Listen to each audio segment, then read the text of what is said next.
जय हिंद साथियों, कैसे हैं आप सभी। उम्मीद करते हैं आप सभी अच्छे होंगे, मस्त होंगे।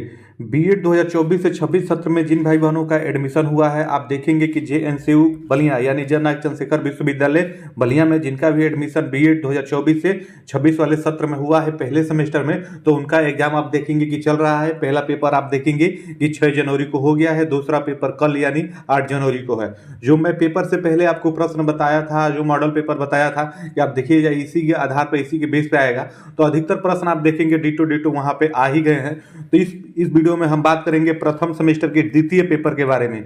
जी हाँ मेरे भाई, कल ही आपका पेपर है, आप देख लीजिए। गेस्ट पेपर के तौर पे आपके यही प्रश्न सिमिलर आपके रहने वाले हैं, इसी में से बदल के लैंग्वेज बदल के आपके पूछेगा, क्योंकि ये आप देखेंगे कोई वनडे एग्जाम नहीं है, ये आपका सेमेस्टर का एग्जाम है और वही प्रश्न आते हैं जो आपके पीछे आए हुए हैं, उसी का थोड़ा भाषा बदल देता है। तो आप ये मॉडल पेपर, गेस्ट पेपर देख लीजिए और इसका आप देखेंगे बेस ये पुराने मॉडल पेपर के आधार पे, यानी जो पुराना आपका पेपर होता था 3 घंटा का, उसका है। लेकिन उससे मतलब हमें नहीं है कि क्या है क्या नहीं है, मैं आपको सारा बता दूंगा। केवल आप प्रश्न देखिए, प्रश्न समझिए कि इसी प्रकार के प्रश्न आपको पूछे जाते हैं। मेरे ये वीडियो बनाने का मतलब ये है कि केवल आप प्रश्न देखिए। और यहाँ पे मैं आपको बता दूं कि दूसरा पेपर भी आपका 100 नंबर का होगा। ये तो यहाँ तक तो सही है, लेकिन यहाँ में आप देखेंगे ये नहीं है। आपके 10 प्रश्न पहले में नहीं करना है और 3 घंटे की जगह पे आपका 2 घंटा समय मिलेगा। ये मैं आपको बताया हूँ, एक बार और जान लीजिए कि 2 घंटे का ही आपका समय है और 100 नंबर का पेपर है।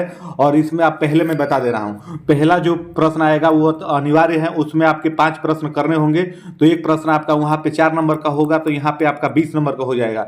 दूसरे में आप देखेंगे कि 8 प्रश्न दिए रहेंगे, वहाँ पे आपको उसमें भी आपको 5 करना होगा। एक प्रश्न 8 नंबर का रहेगा, तो यहाँ पे आपका 40 नंबर का हो जाएगा। और विस्तृत में आप देखेंगे 2 प्रश्न आपके करने होंगे, एक प्रश्न 20 नंबर का रहेगा, तो 40 नंबर यहाँ से आपका हो जाएगा। तो यानी 40 40 80 और 20 आपका 100 इस प्रकार से होगा।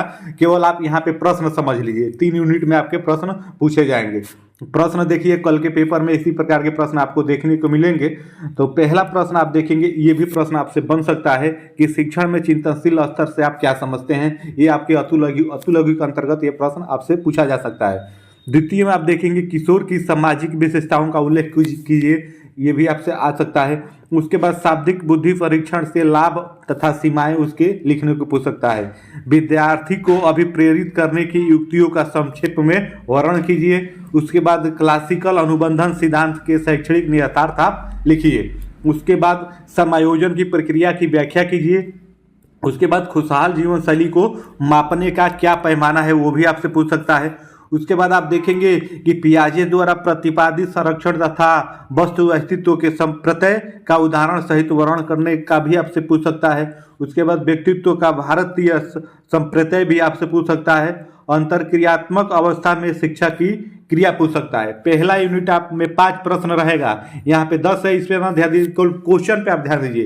पहला में आपका 5 प्रश्न देगा, 5 अनिवार्य रहेगा, एक प्रश्न आपका 4 नंबर का रहेगा। इस प्रकार से आपको करने होंगे और इसमें से जरूर आपको प्रश्न देखने को मिलेंगे। अगर केवल ये 10 प्रश्नों को आप तैयार कर लेते हैं तो आप देखेंगे कि जरूर यहाँ से प्रश्न आपको आ ही जाएंगे पेपर में, ये फिक्स है मेरे भाई। उसके बाद आप देखेंगे जो लघुत्तरीय है, जो आपको 200 शब्दों से कम शब्दों में लिखना है, उसमें प्रश्न इस प्रकार के आपके बनेंगे। शिक्षण के मनोविज्ञान से आप क्या समझते हैं, शिक्षण के भारतीय तथा पाश्चात्य संप्रदाय की तुलना कीजिए। उसके बाद बाल्य अवस्था तथा किशोर अवस्था के संज्ञानात्मक विकास की क्या विशेषताएं हैं, वर्णन कीजिए। इसमें आपके दूसरे यूनिट में आपके 8 प्रश्न दिए रहेंगे, जिसमें से आपको 5 करना है, इस बात को समझिए। केवल आप प्रश्नों को देखिए। उसके बाद एक और प्रश्न आपसे, अधिगम अंतरण के अर्थ तथा प्रकारों का उपयुक्त उदाहरण सहित उदाहरणों की सहायता से व्याख्या कीजिए। उसके बाद क्रिया प्रस्तुत अनुबंधन क्या है, क्रिया प्रस्तुत अनुबंधन के संदर्भ में स्किनर के प्रयोग का वर्णन कीजिए, वही बिल्ली वाला आपसे, ये भी आपसे पूछ सकता है। उसके बाद जो आपका विस्तृत रहेगा, विस्तृत में आपको 2 प्रश्न करने होंगे, इस बात को समझ लीजिए। उसमें आपसे सामयिक तथा आध्यात्मिक बुद्धि में अंतर स्थापित कीजिए। शिक्षण अधिगम प्रक्रिया के प्रबंधन में सामयिक बुद्धि ज्ञान शिक्षक किस प्रकार मदद करेगा, ये प्रश्न बन सकता है। उसके बाद मानसिक रूप से स्वस्थ व्यक्ति की क्या विशेषता है, तनाव से बचने की युक्तियों का वर्णन सहित व्याख्या कीजिए, ये आपसे प्रश्न बन सकता है। ये व्याख्या वाले बड़े वाले प्रश्न में बनेगा, निबंधात्मक में, विस्तृत वाले प्रश्न में। व्यक्तित्व को परिभाषित कीजिए। व्यक्तित्व को मूल्यांकन करने के लिए प्रयुक्त प्रक्षेपी युक्तियों का वर्णन कीजिए। आप प्रतिभाशाली बालक को कैसे पहचानेंगे, प्रतिभाशाली बालकों के लिए किस प्रकार की शैक्षणिक सुविधाओं की आवश्यकता होती है, वर्णन कीजिए। तो इस प्रकार के प्रश्न आपके विस्तृत में बनेंगे और मैं आपको पहले ही बताया कि केवल आप प्रश्नों को समझिए, प्रश्नों को देखिए, इसी प्रकार के प्रश्न पूछे जाएंगे। विस्तृत में आपके देखेंगे कि 4 प्रश्न मिलेंगे और 4 में से आपको कोई 2 ही करना रहेगा। एक प्रश्न आपका 20 नंबर का रहेगा। बार बार मैं ये बोल रहा हूँ, आप समझ लीजिए, देख लीजिए, क्योंकि पहले दिन आपने पेपर दिया है तो आपको ये तो बात अच्छे से पता ही चल गई होगी। तो उसी प्रकार से दूसरे दिन का भी पेपर रहेगा। दूसरे दिन भी आपका 100 नंबर का ही रहेगा। पहला आपका अनिवार्य रहेगा जिसमें आपको 5 प्रश्न करने होंगे।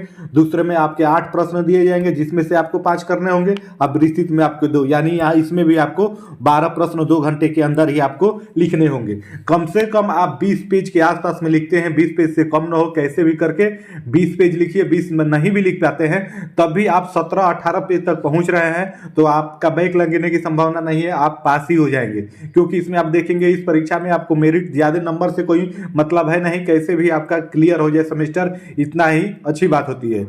तो अगर 17 पेज 18 पेज आप लिखते हैं तो आपका क्लियर हो जाएगा, बैक कोई नहीं होगा। तो इसी प्रकार के प्रश्न आपके दूसरे पेपर में पूछे जाएंगे। इसको देख लीजिए, समझ लीजिए। अभी तक आपने कुछ नहीं देखा है तो बस इतने प्रश्नों का माइंडसेट आप बना लीजिए, इतने को सर्च करके देख लीजिए। अगर आपके पास सीरीज उपलब्ध है तो उसमें देख लीजिए, नहीं उपलब्ध है तो गूगल करके इतने प्रश्नों को आप आसपास देख लीजिए। पूरा पेपर आप इतने के ही बेस पे कर ले जाएंगे। तो फिर मिलते हैं अगली अपडेट में, तब तक के लिए आप सभी को जय हिंद।